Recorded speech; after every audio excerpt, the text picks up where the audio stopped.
ahead and get our webinar started. Hi, everybody. Hi again, if you were on the orientation.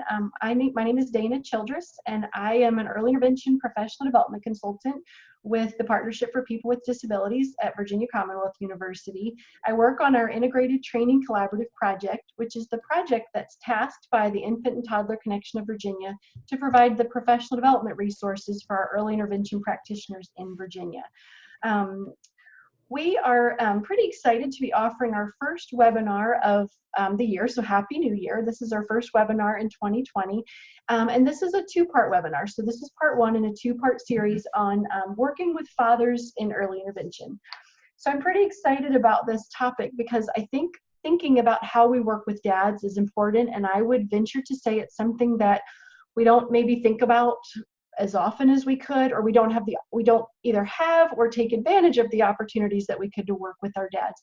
Many of us are kind of used to working with the moms, the female caregivers, because they're often the ones that meet us at the door when we open the door. But our presenter today is really going to offer you lots of good information about what do dads bring to the early intervention relationship, what is the value they bring to child development, which is really interesting, and how we can think about engaging dads as partners in the early intervention relationship.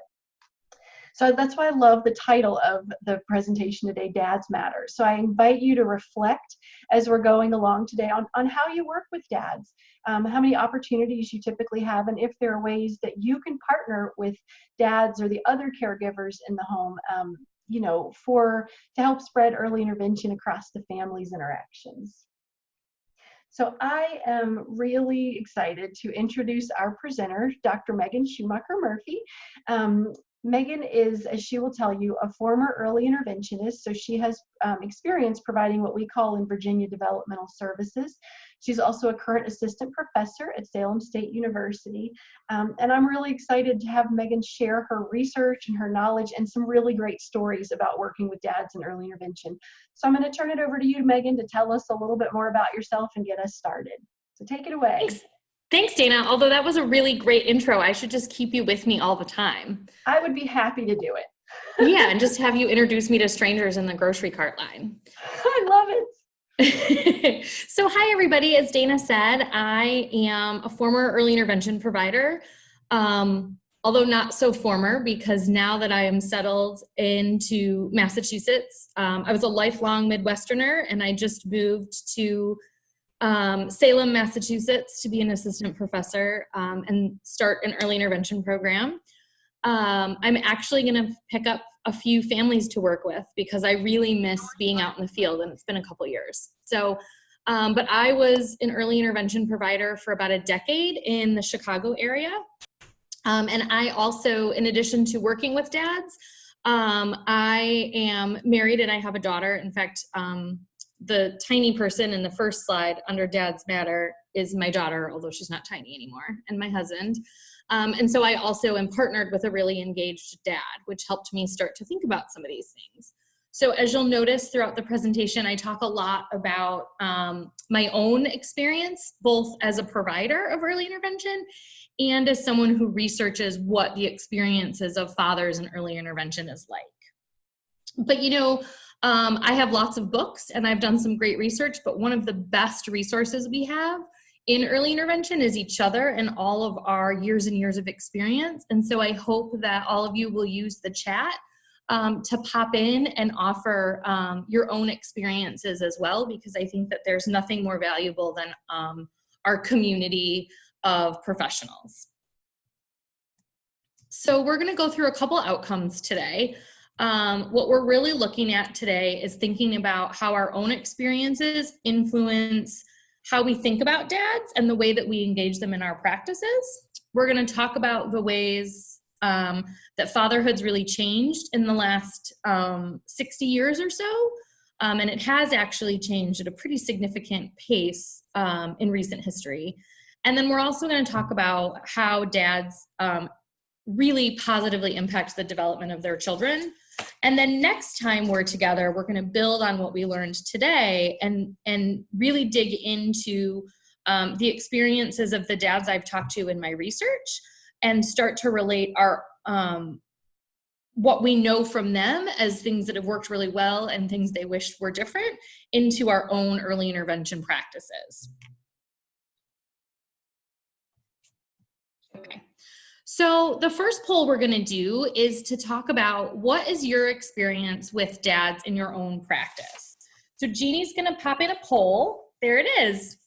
And so if you could just say not at all, maybe a little, a moderate amount, or a lot, that would help us get a baseline of how much we're actually interacting with dads in the field as a group.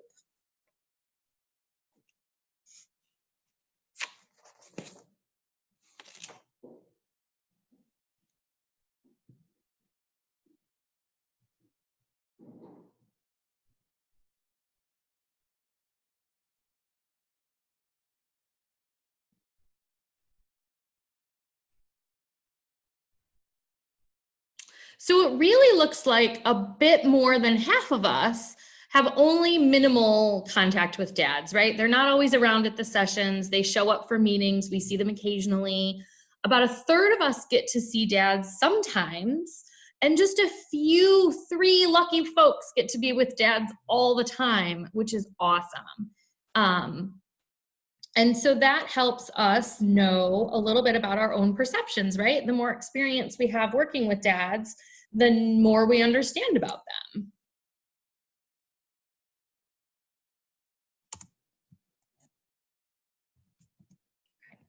So I'm going to give you a little case study about meeting a new dad, and I want you to use the chat box. And as I'm talking and telling the story, I want you to think about the way that you're thinking and feeling about working with this particular dad. So you are, you knock on the front door and you're greeted by an extremely tall, very broad, muscular man who says, he's about a foot taller than you. And as you're walking in to the home, he says, "It's nice someone could finally make it out. How long is this meeting going to take?" And as you answer that sessions are usually about an hour, the dad says, "Huh." And then he pulls out his phone and he starts typing on it. He then yells loudly for his wife and toddler to come into the living room as you're all sitting down. As you're talking about EI, the dad keeps looking at the door and shifting in his seat and looking out the window. And you notice that his phone keeps vibrating. And every couple times it vibrates, he picks up his phone and scrolls through and then does some typing with his thumbs and then puts his phone back down. And then a minute or two later, the buzzing will start again. And then you ask him if he has any questions about early intervention, and he looks up from the phone and says, "Nope." And then as you mentioned that in the report you got, you saw that his daughter has a medical diagnostic coming up because the eval team was concerned that perhaps their daughter was showing symptoms of autism. And the dad very loudly says, "There is nothing wrong with my daughter." So what are your impressions? You can share in the chat box about this dad. How do you feel about working with him?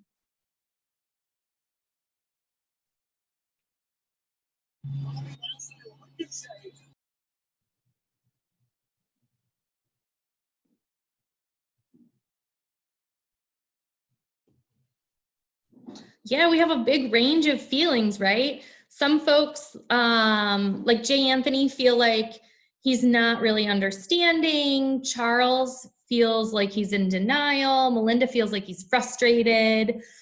Several people, including Brianna and Panther, just feel intimidated, right? Like, and I've certainly had that. Laura says to approach him carefully. Marianne says, though, that he needs more details about what you're there for. Jay Simpson, you are a person after my own heart. You're just like, how do I win this guy over? And yeah, folks are saying he needs to be educated, right? But is anybody like, woohoo, this is gonna be awesome? Yeah, just everybody's picking up on the dad's frustration. You just, Deborah wants to apologize, right? And say, oh no, this might be really challenging for your schedule. Yeah, for sure. So now actually, I want you to think about, based on the information you have, we're going to pop up a poll. How interested do you think this data is going to be? How open do you think this data is going to be to participating to routines-based intervention in the home, right? Those are those interventions that you're putting in while you're bathing the baby or taking a bath or eating dinner. A lot of you are already saying, nope, I don't think he's interested. Oh, most of you are like, I don't know if routines-based intervention is going to be the way with this. Oh, Laura says, yes, he will. You're going to ask him. But Marianne's a little worried about the lack of follow through, right? I think these are all really valid ways of thinking and feeling, right?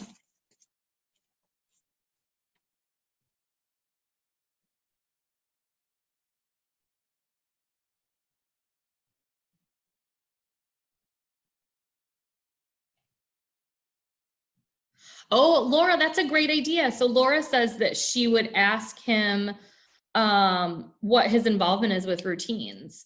So now that it looks like all the votes are in, most of us, right, around 90% are either just, we don't think dad's going to be into these routines-based interventions, or you're just really not sure, right? You know him very well. CS Duke says that you just got to change his mind. I really like that can-do spirit. So I'm actually going to give you a little bit more information. This is actually that dad that I was telling you the story about. And here's a little bit more information about him. So the dad is actually a combat veteran recovering from post-traumatic stress disorder, which is why he's a little fidgety and always looking at the door. He has a lot of hearing loss and something called tinnitus. So tinnitus means that when anything is super silent, when the room is silent, he hears like a ringing in his ears, and that's why he's yelling at everybody, right? He's got a hearing loss. So this dad is actually currently working as a Marine Corps recruiter. And the reason that he was so abrupt when you came in is for two reasons. One is they had the little girl in the sunglasses, actually, Elena. They had her evaluated when she was 18 months old, really concerned about her speech and language. And the little girl, the state they lived in had a 30% delay requirement. And it came back that she had a 27% delay in language, and she was not qualified for early intervention at that point. And they weren't able to get into a private speech therapist. So when the EI team came back out 6 months later to do another evaluation, her language delay went up to over 50%. And so the dad was feeling pretty angry that his daughter had not been able to access services that she needed for those 6 months. And then also, the reason that his phone keeps going off is the dad's working as a Marine Corps recruiter. He's managing a staff of folks, and he had taken time out of his day to make sure that he could be home for this first visit.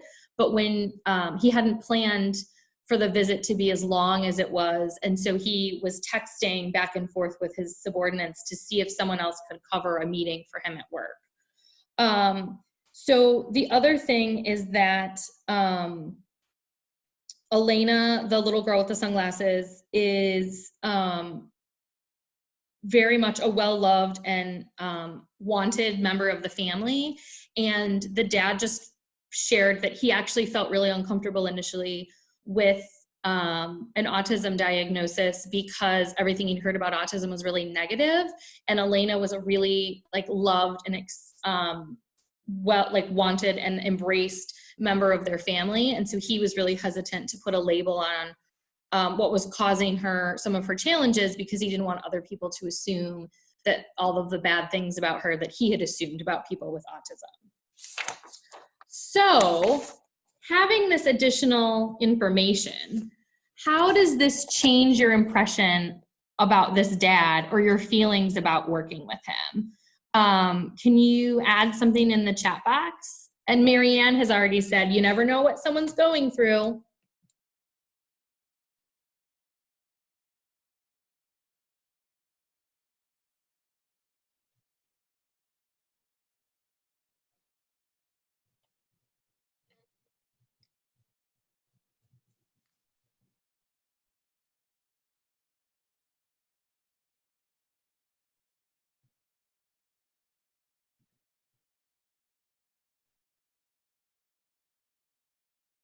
Oh, interesting, Hannah. Hannah's feeling a little nervous about the PTSD diagnosis. And yeah, Jay Anthony said it's really good to have another perspective, right? To better understand his actions. And he might still be a little bit intimidating, you know, he's gruff and he's very tall.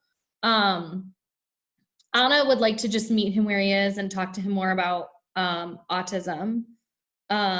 Yeah, and now Jan and Lisa are really motivated to find more ways to support him and feel compassion. And Jen, yes, Jen was talking about the importance of really knowing more of the story, right? It's really normal for humans to make these snap judgments.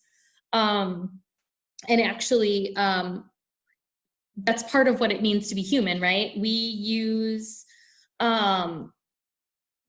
old information to help us make sense of new information. So when we're interacting with this dad, old information has said to us, there's something about this dad that makes me feel uncomfortable. He's a lot bigger than I am. He's really gruff. I don't know if I feel comfortable going into this house. He may not be a good target for intervention because of what little I know about him. And when you don't have the full picture, our brains fill in the old information. Or fill in with old information to help us make sense of this new information, right? So you have this new dad you don't know a lot about, and you're going to access information from dads you've worked with in the past or other life experiences. So I want you to think back to college, and you remember how we all learned about Piaget and schema. And so an example of this is when a little child, right, we see this a lot in early intervention. The family has a cat at home, and the child learns that a cute, tiny, furry animal with 4 legs is called a kitty, right? And that's the information that they have. And then they go out to the park and they see somebody walking a tiny dog. And the child says, kitty, right? Because they see this new furry 4-legged creature that's about the same size as their cat, but they've never seen one of them before. And so their brain is like, oh, I've encountered a cute furry 4-legged animal before. It must be a kitty, right? And then the caregiver says, no, that's actually a puppy, right?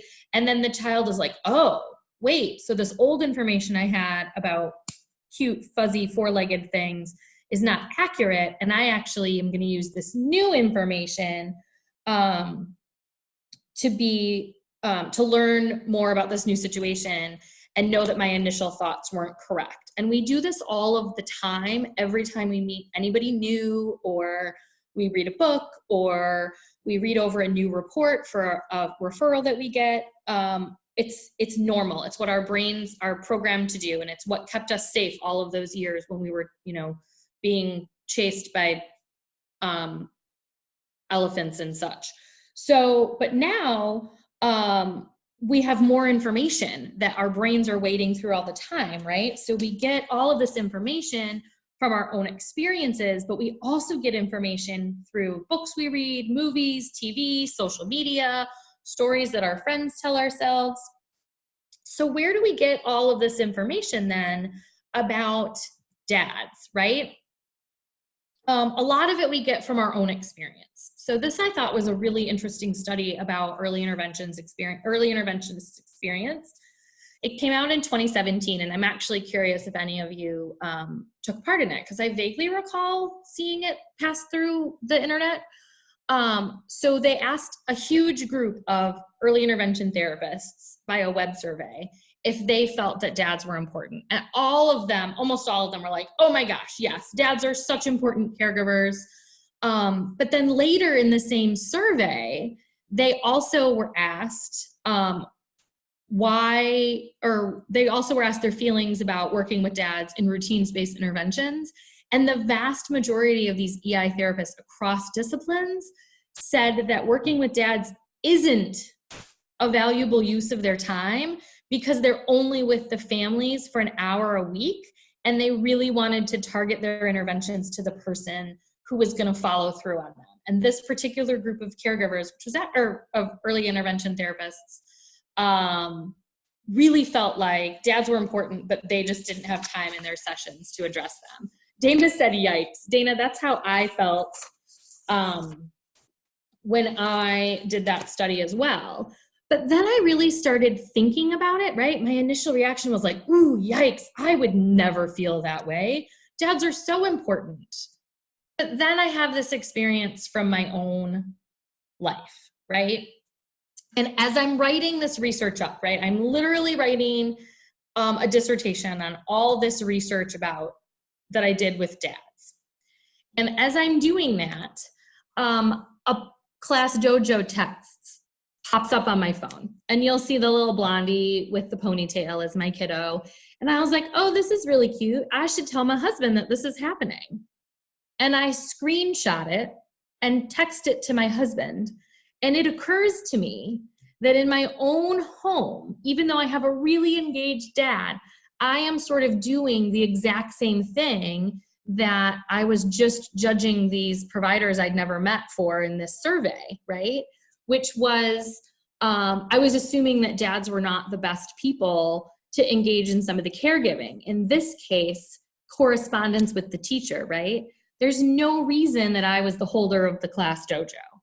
And so I immediately sent an email to my daughter's teacher and said, hey, let's add my husband, my daughter Jocelyn's dad, to this class dojo profile so that I don't have to be the keeper of the information anymore.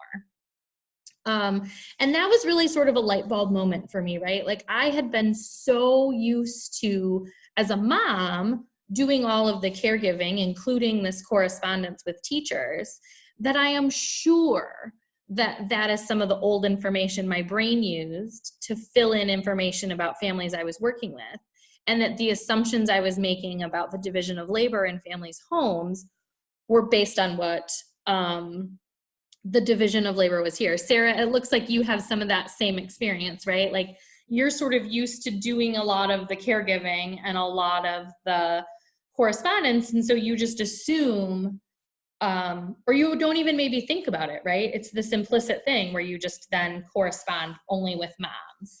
And I'll tell you a little bit of a spoiler for our next webinar, but one of the things that the dads in my research really had a hard time with was that the providers tended to correspond via email and text only with their wives.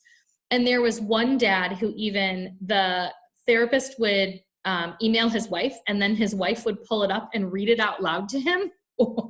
And finally, and he never, like throughout the whole thing, realized that that was super silly and that really his name could have just been added, until I interviewed him years after his child had aged out of early intervention and shared this story of the class dojo, where I was like, wait, why isn't my husband on this communication thread?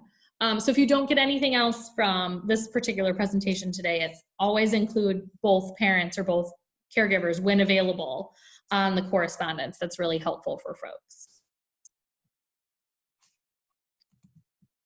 All right, so where do all these ideas about American dads come from, right? Like, where do we get this idea that dads aren't gonna be super engaged and involved in caregiving? Well, a lot of it we get from research and media portrayals of dads. And to be very honest with you, most of the media portrayals are around white heterosexual middle-class dads. And so a lot of the statistics and facts I'm going to talk about in the next section of the webinar really reflect the overabundance of white heterosexual middle-class dads in the research. We do know that fathers with more limited incomes have always tended to be a little bit more involved in caregiving just due to economic necessity. So keep that in mind as we continue chatting. So in the 50s and 60s, we have this idea of these silent generation dads, right? They all work outside the home. It's sort of a Mad Men situation. All the dads are working outside the home. They're not really engaged with the kids during the day. If we do see them, especially if we see them on like a television show, they're these like benevolent, all-knowing, wise like dads who are giving life advice, but also being the disciplinarian. And so I actually have a great example of this from my own life. So my dad was born in 1947, and he had 5 brothers and sisters. And so he had 6 kids. And he used to brag that he had never changed a single diaper in his entire life, even though he had 6 children, right? But all of the kids had these fond memories of playing with him. And when he passed away, they actually created a booklet of all of like, they called him popisms, right? Like all the things their pop had said to them about really good life advice. So my own grandfather like really fits into this stereotype. And also we see time use studies from the 1950s show that this is really kind of what's happening. Like dads were interacting with their kids, but it was mostly play or discipline. The other thing that we start to see in the 1950s is the children who were born to World War II widows were now turning into teenagers. And the researchers started to see that kiddos without dads present had an increase in challenging behaviors. And so the researchers started to really focus on like, well, what happens when there's not a dad, right? So have any of you all worked with a dad or even a grandfather in EI that fits into this like silent generation category? Most of these folks are getting a little bit older. Or perhaps, do any of you have a story similar to mine? Yes, Marianne, you've worked with dads in this particular category. Do any of you have a story similar to mine where perhaps a grandfather or even a partner that you were married to never changed a diaper, or maybe your own fathers never changed a diaper or did any of the basic caregiving?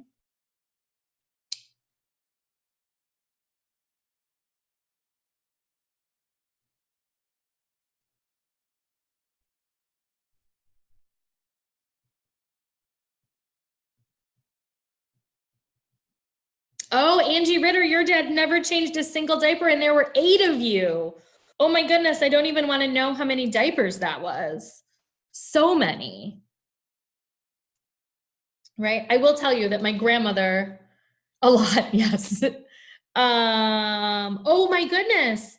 C.S. Dukes, your dad never changed a diaper until he had grandbabies. That's amazing.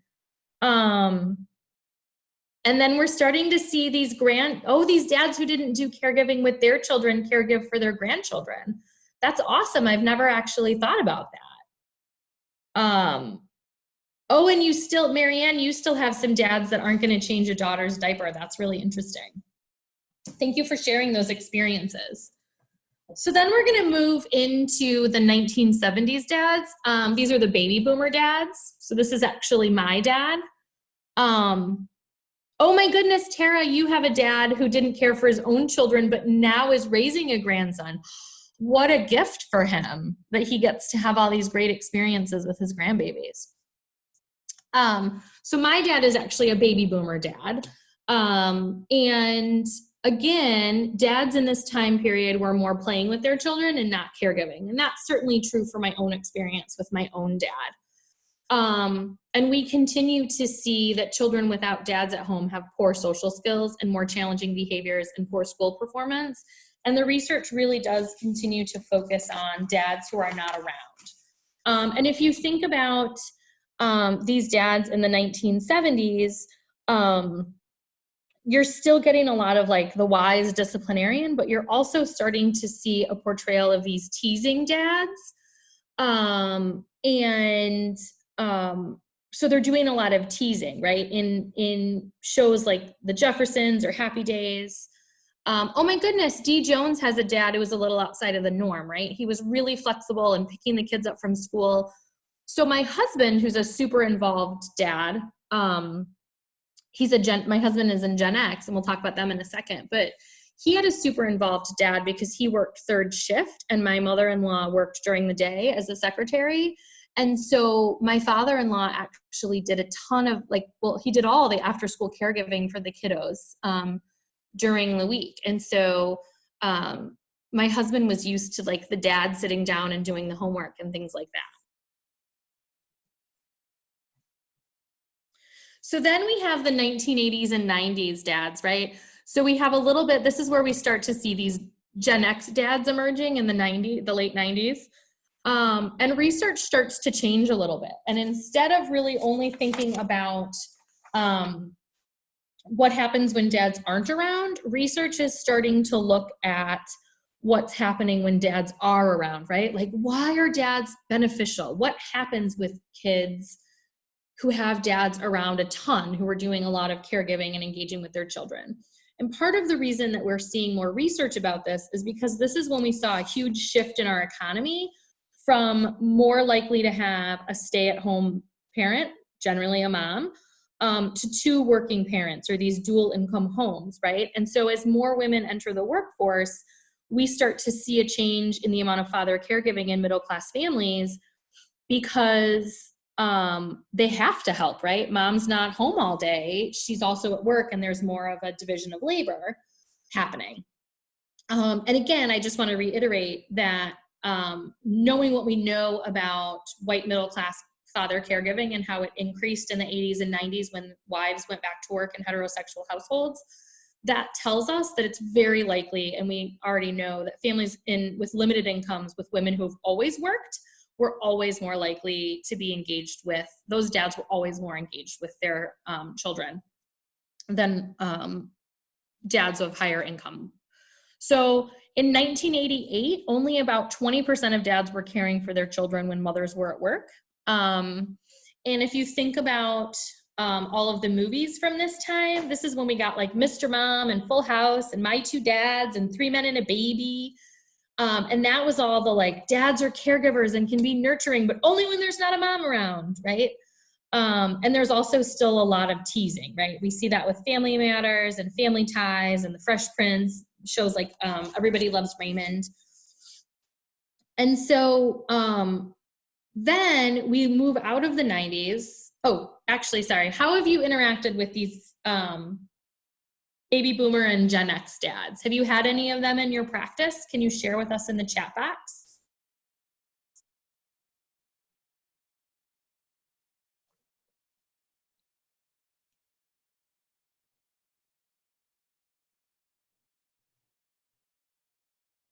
So Jay, Anthony, you have a few stay-at-home dads. Are they typically, and I've had some stay-at-home dads too, although most of them were younger and in more of a Gen X or millennial generation. Catherine, you haven't really had any, right? We still might be seeing some of the baby boomers as grandpas too. So, oh, you have a father with a disability. You had one stay-at-home dad and he was awesome. Yeah, I had a bunch of stay-at-home dads right before I started my research, which was part of where I got the idea to do this research. Thanks, Dana, for sharing that. So then we hit the 2000s and the 2010s dads, right? So we have we're now in the 2020s and we don't have research about that yet because it's only just now 2020. But caregiving at this point sort of levels off at its highest rates. And we are seeing the most father caregiving at any time since 1924. And so remember in 1988, about 20% of dads were caring for kids when their moms were at work. Now that's up to 32%. So about a third of the families with working moms, those kiddos are being cared for by their dads when the kids are at work, or when the mom is at work. I hope the kids aren't at work. And 1 in 5 kids has a dad as a primary caregiver. So an example of that, actually, I have my husband, I think I said, is a Gen X dad. And when I went back to work after my daughter was born in early intervention, he would actually be home with her on Mondays and Tuesdays while I was at work, seeing families. And that was really a great way for the two of them to be together and interact. And again, we are seeing so much more research that came out of the 2000s and 2010s about dads. Oh, D. Jones, you have way more dads in the last 5 or 7 years. Interesting, in your area, there's a lot of military families. So I'm going to be super honest with you. I have not worked with a ton of military families, just a couple. And that's just by virtue of where I live. But it's interesting to see the military families where mom is a breadwinner and dad is with the kiddos. I'd love for you to share more about that. So I do want to say a quick qualifier, which is in families with kids with really significant disabilities, they are still more likely to have traditional, in quotation marks, gender roles, because very often they have to have a stay-home parent due to the needs of their child. And often in heterosexual in heterosexual families, the man makes more money or has better insurance because of the wage gap. But in the recent years, much like D. Jones has just said, I had a lot of dads who were staying home, some who said that they wanted to be stay-home dads, and some that had to be stay-home dads due to the nature of their child's disability, and their wives happened to have better insurance or more money. In fact, I had one dad that I worked with in 2015 and 2016, and he used to tease me when he found out about what my dissertation was called, that I should just name it after him. Oh, Jay Simpson, that's a really valid point. Some of your families share primary caregiving, so they don't have to pay for childcare, right? The costs of childcare are really prohibitively high. And that's actually one of the reasons that my husband and I split it as well when my daughter was a baby. Thank you for adding that. That's a really good point. It looks like you're already starting to talk about this in the chat box, but I'd love to hear a little bit more. What are some of the experiences you had with the Gen X and Millennial dads? In a couple more years, we're going to get to the Gen Z dads, but not yet. They were starting to go to college. So unless you have real young dads, most of the dads that we see now are Gen X and Millennial dads. Dana, you said you had a husband. Dana Lusk wishes she had a husband, or her husband wishes he could have stayed home. Oh, Tara, it's lovely that you were able to schedule some therapy when the dads weren't at work or they took time off to be in therapy sessions. Yeah, one of the things I noticed about the last couple years of my own practice was that I had condensed a work week into 2 days instead of 5 days. And so I was often seeing families later into the evening. And I almost always saw dads at my sessions that were at 5 and 6 o'clock at night. It's really hard, though, for those of us with families or other obligations to work those late nights, right? And so there's a little bit of tension there between, if we want to see dads in families who work outside of the home, we might have to work a little bit later, but we often have our own families and children as well. So based on the information that you have, I'm going to have you drop a stamp. Do you remember how to drop the stamp? You just pop up to the toolbar and look at annotate. And I want you to think about, drop a stamp. How much time do you think that modern dads in 2020 are spending caregiving for their children every week? Most people think it's just 2 hours a week. Some folks are saying 12 hours, 8 hours. I'll give you a hint. Working moms report that they spend 13 hours a week doing caregiving behaviors with children.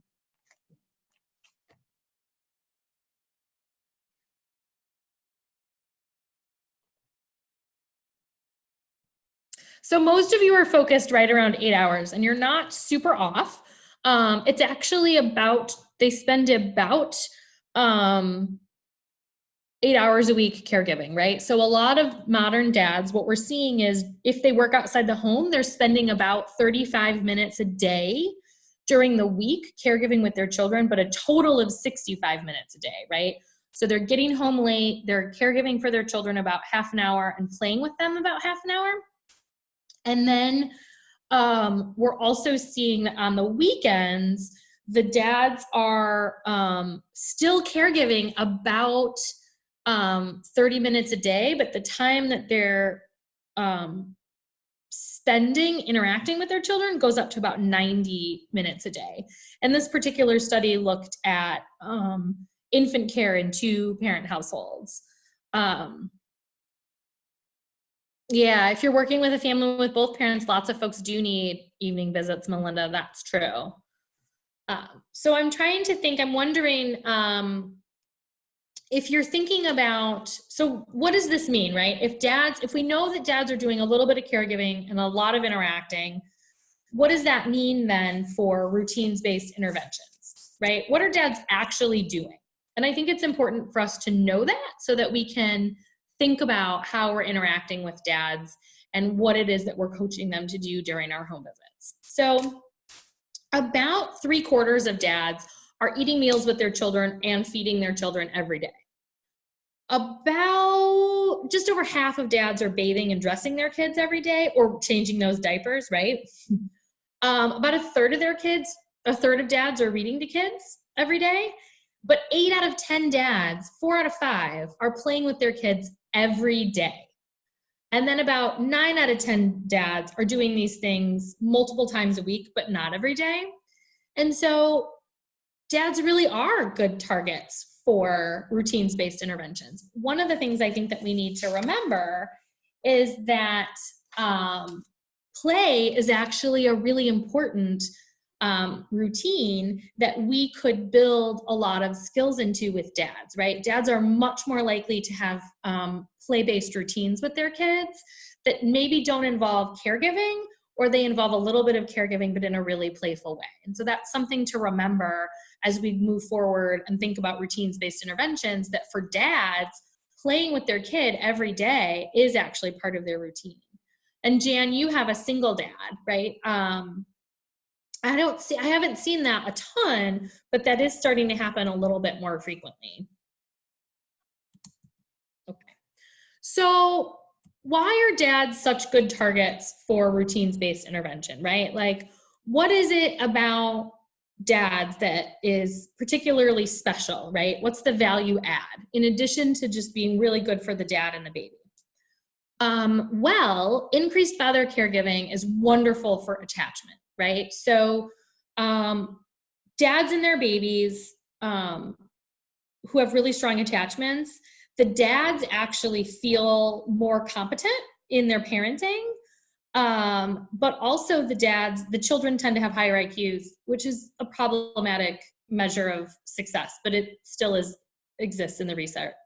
But the kids also have a better sense of humor and an increased attention span, right? So one of the things, and this is actually my husband and daughter when my daughter was a baby, and one of the things I found is that my husband had completely different routines for the way that he would do things with my daughter that often were much more playful than mine. So for instance, if my daughter, when she was this tiny age with her little pigtails, was fussy, I might sort of rock her and shush her, and my husband would do things like bounce her up and down and sing to her and engage her in a much different way.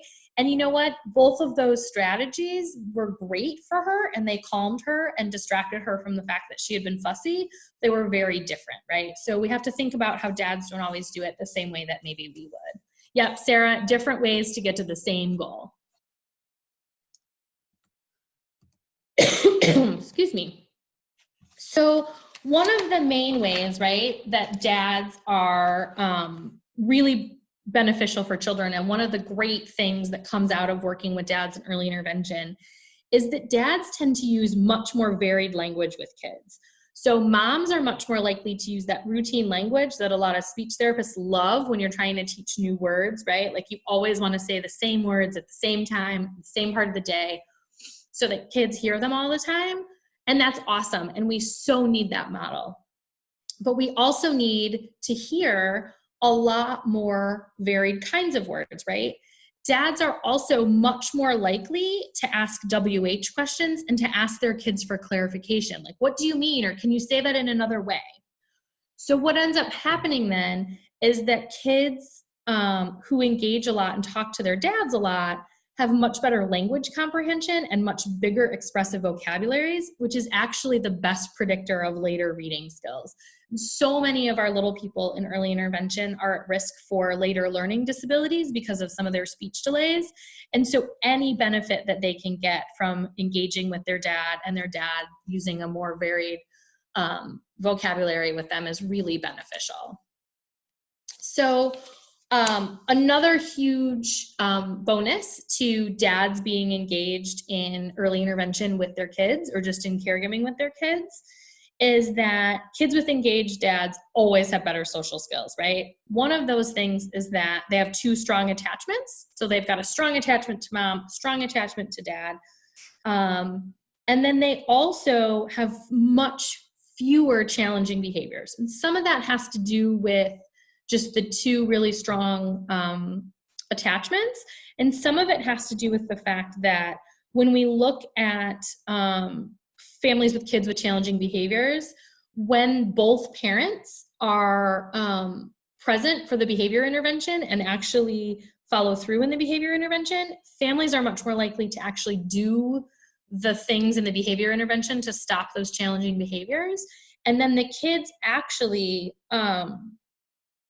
behave much better and show fewer challenging behaviors. And one of the things that we know about families with children with disabilities is that when they have children with much fewer challenging behaviors, right, the kids who aren't throwing tantrums, who aren't throwing things, who aren't screaming in the grocery store, those families actually report much more parenting satisfaction regardless of disability or disability severity than the families whose children might have a more mild or moderate disability but who have a lot of challenging behaviors.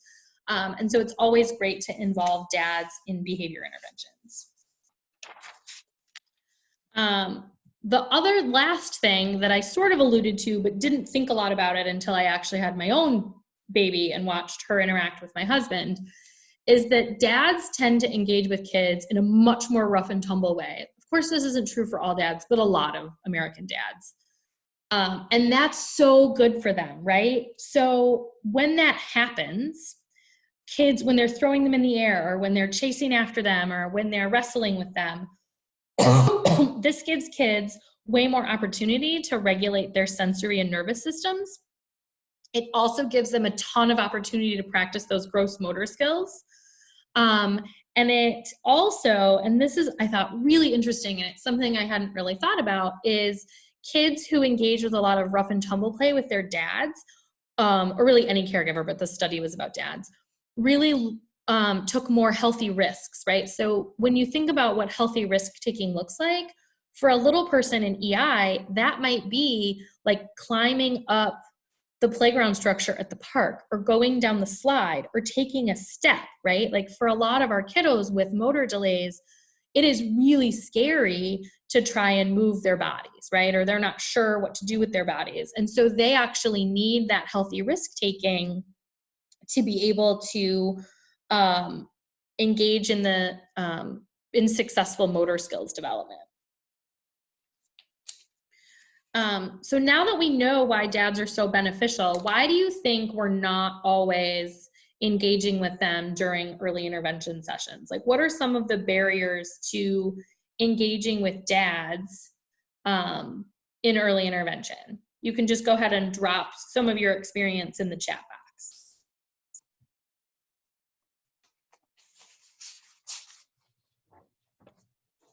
Your own expectations. That's really interesting, Sarah. What do you mean?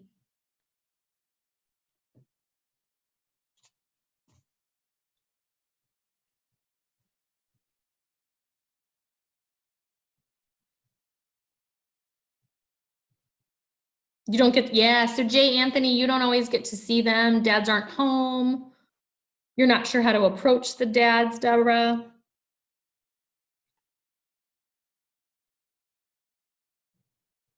Yep, again, the time that dads are around. You're just used to the social norms of moms being the caregiver. That's super true. Yep, a lot of us defer to moms without even really thinking about it.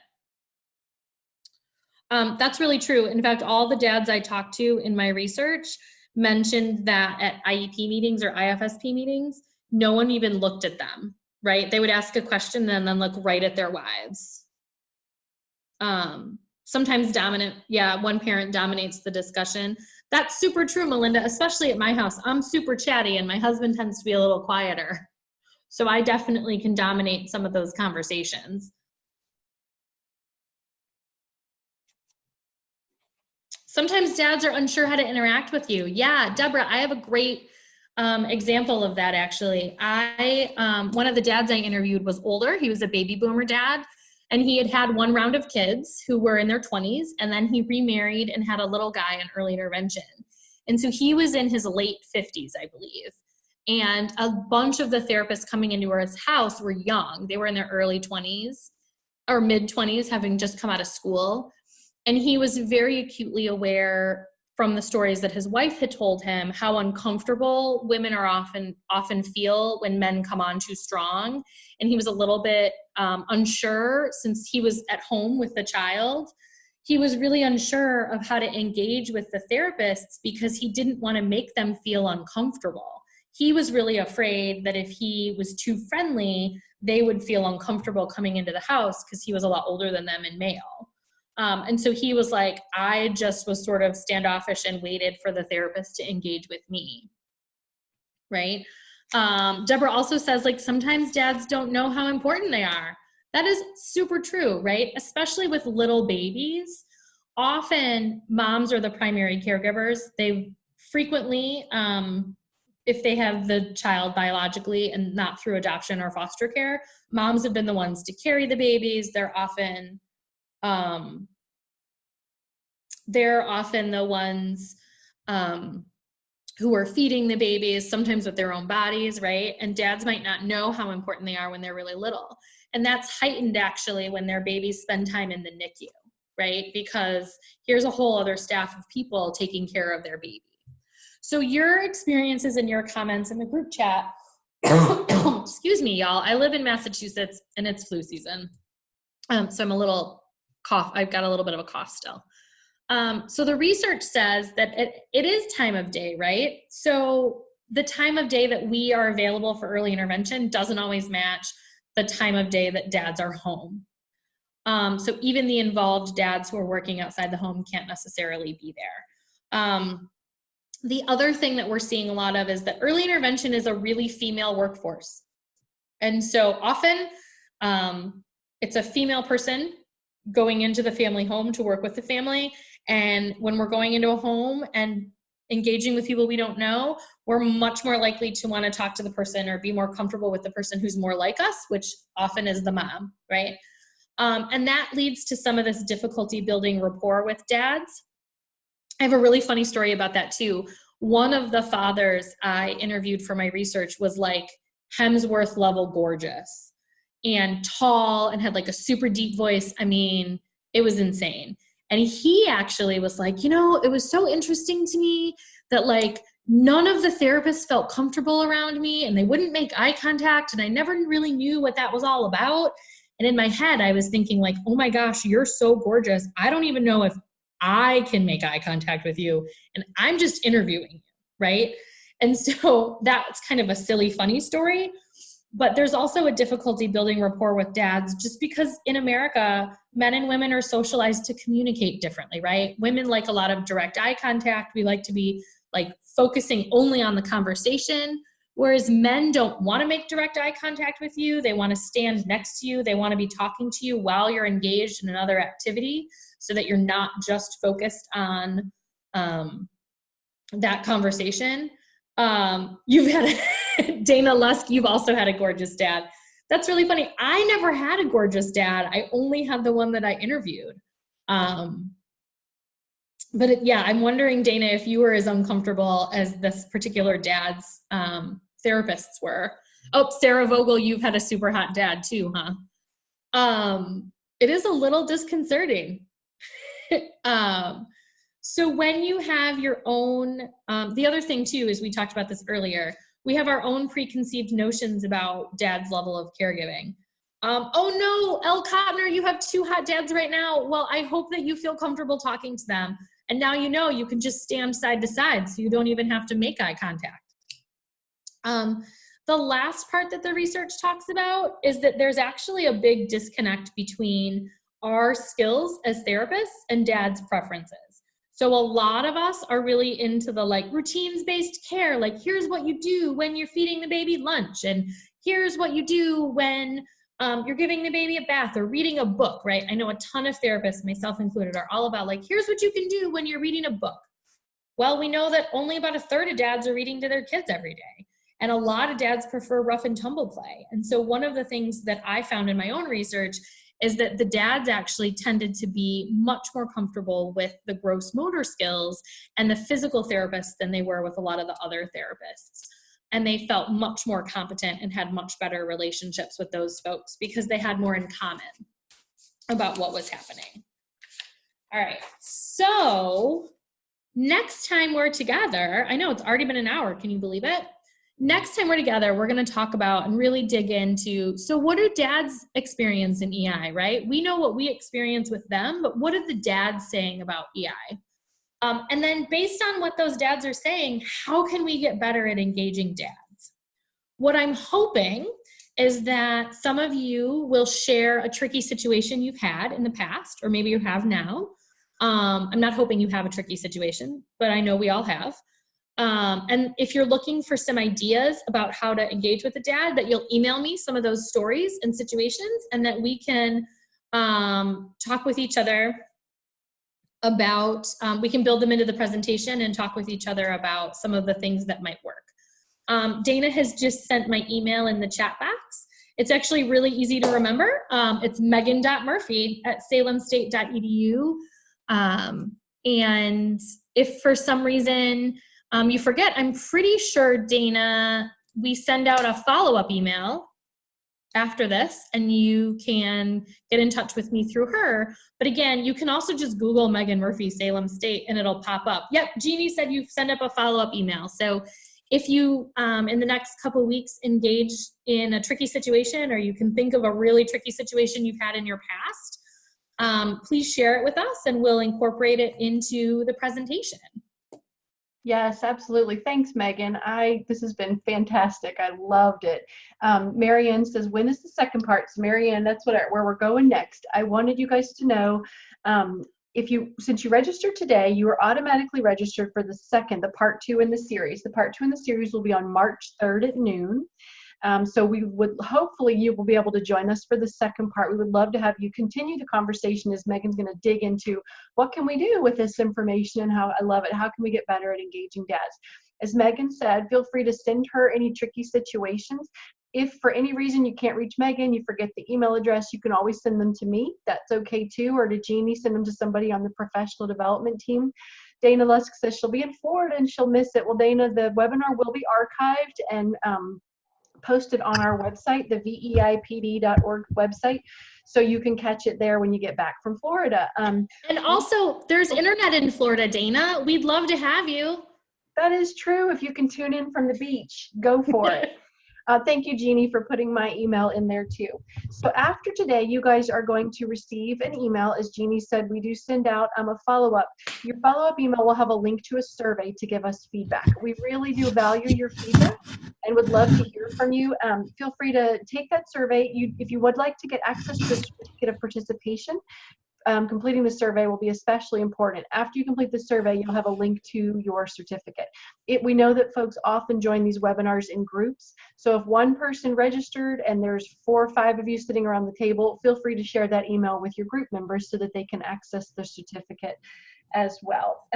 So if you have any questions or any tricky situations, feel free to share them with Megan or send them my way and I can forward them to her. Otherwise, we're so grateful that you joined us today, and so grateful, Megan, for you to take the time to share the information today and tell your stories. I love it because there's been lots of great information, a great conversation in the chat, which is always fun. So we hope you guys will join us on March 3rd at noon. Thanks for your time today, guys, and I hope this was really helpful for you to take a moment or two to reflect on your work with dads. So enjoy the rest of your day, and we'll talk to you again in March. Bye, everybody.